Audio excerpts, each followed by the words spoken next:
રાજકોટમાં બાર કાઉન્સિલની ચૂંટણી પહેલા ભ્રષ્ટાચારનો આક્ષેપ લાગ્યો। આરબીએ પેનલના સભ્યો સામે ભ્રષ્ટાચારનો આક્ષેપ થયો। રાજકોટના પૂર્વ સેક્રેટરી જિગ્નેશ જોશીએ ભ્રષ્ટાચારના આરોપ લગાવ્યા। થોડા દિવસ અગાઉ લીગલ સેમિનારમાં લો કોલેજ પાસેથી રૂપિયા ઉઘરાવવામાં આવ્યા હોવાનો આક્ષેપ લગાવ્યો છે।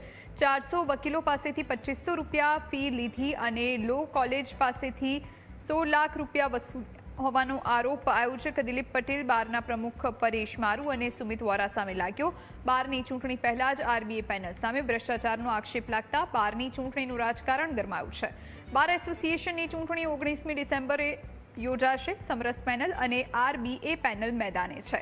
સમરસ પેનલને ભાજપના લીગલ સેલનું સમર્થન છે, જ્યારે આરબીએ પેનલ ભાજપના જ આગેવાન દિલીપ પટેલ સમર્થિત છે।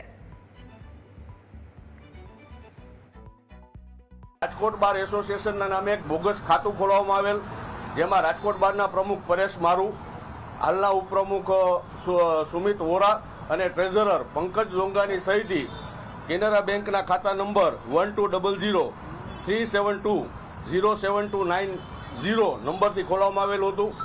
આ ખાતાની અંદર કુલ 11,40,000 રૂપિયા જેવી માતબર રકમ લો કોલેજો પાસેથી ફાળા દ્વારા ઉઘરાવવામાં આવેલી હતી।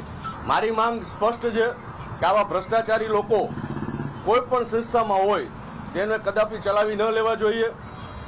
મારી ઉપર જ્યારે એલિગેશન દીધું તો મને તો સાંભળ્યા વગર જ 2.5 વર્ષનું સસ્પેન્શન હું આજની તારીખ સુધી સહન કરું છું।